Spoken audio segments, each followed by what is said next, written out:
Hello, this is Wmpyr. I'm here to talk about the triangle angles of attack. Okay, so Professor Bram Frank mentioned that in his textbook, and he also said it to me directly, was the human body can only move in so many ways. So when it comes down to it, the triangle shape angles of attack is the most basic. That's the core, is basically what he said. Okay. And if you come from a different lineage of Filipino martial arts, you may have heard a similar kind of thing. And in this video, I would like to try to explain why that is. Okay, so for me, back in 1990, when I was first learning this stuff, even though it's the same lineage as Professor Bram Frank, I wasn't taught this triangle thing. Okay, it just wasn't there. And in fact, I wasn't even taught the heaven six. What I learned was heaven and earth. There was no heaven six. I learned that from a different Filipino martial arts group. Okay, but let me first start off with the heaven six, and let me first show you how I personally teach it. So this is not the way it's taught traditionally. I have found this to be a good way to teach students how to memorize the movements first. So don't worry about, how's the angle, okay, how am I cutting? Don't worry about any of that. It's just memorizing the arm movement first. So right here, this is your starting position. I call this the over and under. Why? Because the right hand is on top, the left hand is on the bottom. So one's over, one is under. Okay, so I call this the over-under stance or over-under position. So from here, we're going to go sideways all the way, okay? And then the next hand on the bottom is going to go sideways all the way. Fully committed, you see? I'm stretched out my arm. This can't go any further. This can't go any further. And now from here, this hand on the top goes from top to bottom, okay? So if you look at this position here, this is the over-under position, but on the left side. So I'm going to do the exact same thing I did from the right, which is sideways, sideways, and then top down, which is vertical, okay? So sideways, sideways, vertical, sideways, sideways, vertical.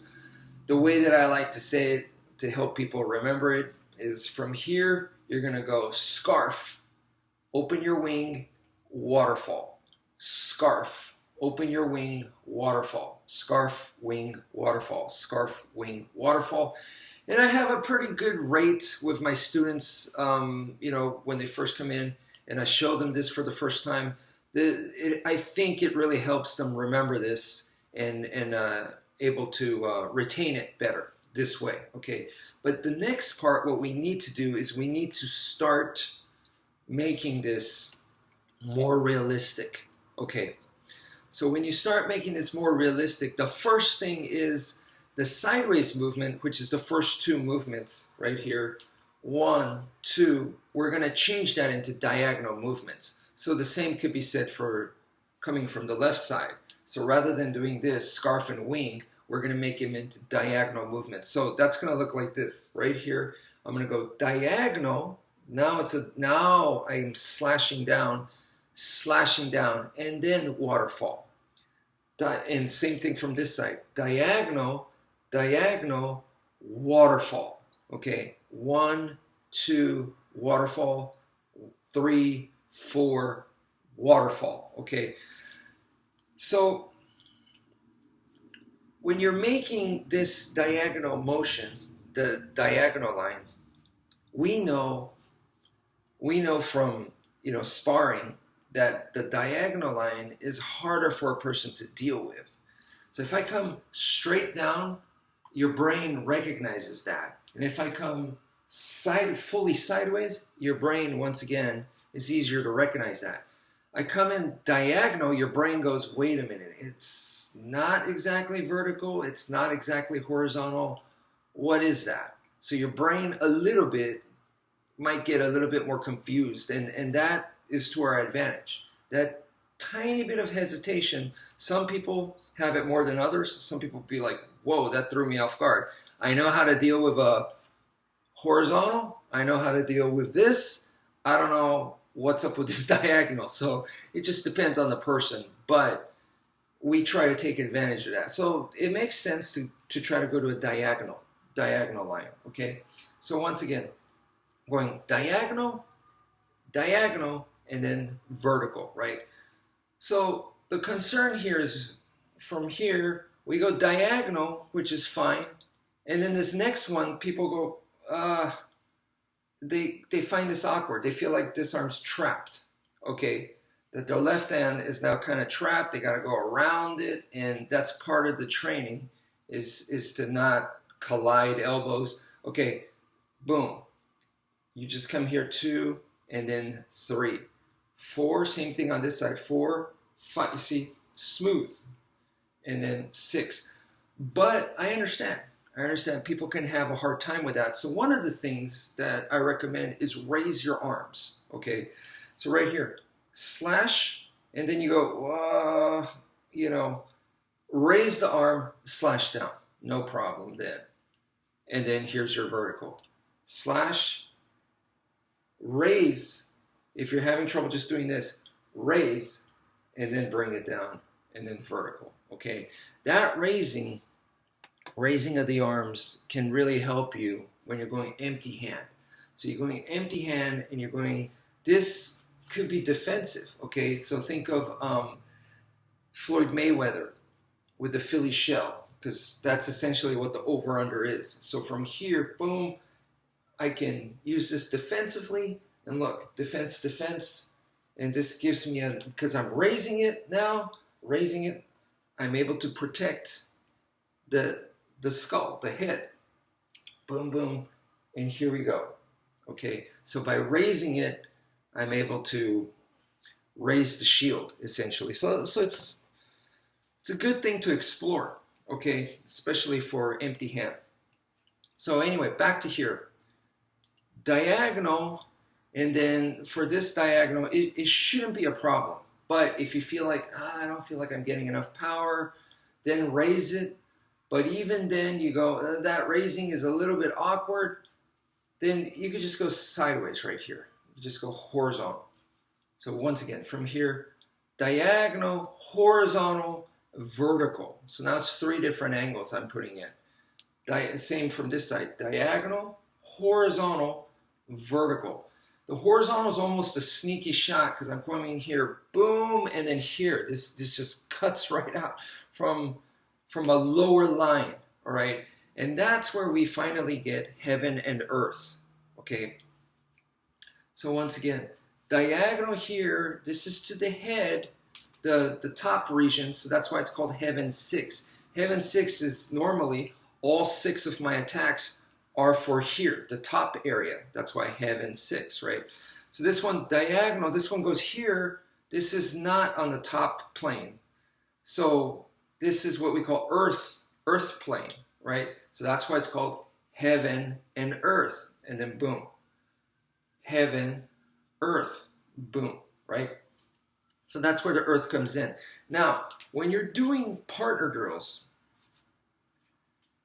boom, this hits no problem, right? And then this one, if you do a perfect horizontal, it's difficult to meet the sticks because they're both horizontal. You have to match that, right? So it's easier if it's diagonal. You guys can meet sticks easier. Or diagonal downwards. It's easier. So what I remember back in 1990 is we were going here, and then so this, it was at this angle. Okay, so easier to meet sticks, and then here's your vertical. So diagonal, boom, see on this side is downwards, and then vertical. Okay, now if you go this way, at this angle, instead of horizontal, now you are capable of hitting, like for example, their kneecap, which is devastating. So actually now we can say heaven, earth, and then hell. Hell is low line, just, and then plus, no pun intended, or maybe it is intended, is that the legs are difficult to defend. It is hell to defend. So, heaven and hell there. Okay. So you can do it instead of just going heaven and earth, you could go heaven and what I'm calling hell right here, which is low line, okay? Before, I think people, including myself, it's just heaven and earth. There was no hell. But now I'm kind of putting that in there. So high, middle, low. Low is hell, middle is earth, heaven is high, right? Okay, so we're going 1, and then this could be here, which is earth. Variation is hell, but we could also go like this. So I'm coming from bottom diagonal up, so I can still target up here if I wanted to, even though my weapon is facing downwards and I'm coming from the bottom. So it's kind of be like an uppercut. Okay, boom. And then this is still the same. This is your waterfall. Okay, so diagonal, and then this is, you see, it comes from the bottom, but it goes up, and waterfall. Okay, so those are variations. All right, those are variations, but from those variations, we got to witness right now heaven and earth, how it came about, so to speak, just logically, right? How it fits into place. So now we're going to actually go back to the heaven 6. So if we can manipulate number 1, because it was originally horizontal, so now we're going diagonal. So, and we manipulated number 2 because this was like, it should be a diagonal, but it's kind of in the way. So we're going to go horizontal, or we could go hell or whatever, right? So we're manipulating number 2. We could also manipulate number 3. So number 3 was just a vertical. We're going to go here. Okay, so let me do that again. Diagonal, diagonal, diagonal. Okay, all 3 on the same diagonal line. Okay, one more time, right here. Number 1 is this line. Number 2 is the same line. Number 3 is the same line. And now we're going to go 4, 5, 6 on their own line, but the same. So 4 is here, diagonal. 5, same diagonal line. And then number 6, same diagonal line. Okay. What we just did was we took us back to the X. Okay, to the X. Those are the only 2 lines that we just did right now. All 6 movements fell into either this diagonal or this diagonal. Okay, so that's what we just did. In other words, heaven 6 equals figure 8. Because if you look at the center of a figure 8, it is an X. All right. So this means that the heaven 6 has a very efficient movement because it follows this. All right. Now, another reason, other than it being an efficient movement, why we go diagonal, diagonal, diagonal, diagonal, diagonal, diagonal, so 3 diagonals on each diagonal. Why we do that instead of diagonal, diagonal, horizontal is because at a starting level, it makes more sense to keep the target the same. Okay, so if I go diagonal, diagonal, and then I do a vertical, what am I hitting? It's a different target. So depending on how they moved after the first 2 attacks, depending on how I'm moving, who knows what it is, right? But at least if I keep it on the same here, here, and then here, if I keep it on the same, even if they move, I could pursue that same target. It just simplifies things. So it's more basic to do that, okay? More advanced, of course, is to change targets because we see that in, like, for instance, Muay Thai kickboxing. They jab, cross, and then here's a leg kick. Kick you in the leg, okay? So that's a completely different target. The first 2 were up here, and then the third is in a different plane, right? So that's more advanced. So the core here is to keep the target the same. We'll start there, okay? Then you could add in variations and change targets, but for right now, the more basic would be to diagonal, diagonal, diagonal. Diagonal this way, and then this way. Okay, the same. creating the X. You look at the X, you bring it down like so, we have the top of a triangle. And we already covered the bottom of the triangle when we did our diagonal, horizontal, and then vertical. Diagonal, horizontal. So we covered this line, this plane, which is the bottom of the triangle. And that's why you can see it comes down to this triangle shaped. It's this angle, and then this angle, which it could go either way from either side. So that's why they say those three are the most basic angles of attack. And the Heaven 6 shows that. The Heaven 6, heaven and earth also backs that up. Well, Heaven 6 and heaven and earth are connected. I hope you guys can see that from this video. So that's it for now. Thank you for viewing, and take care, folks.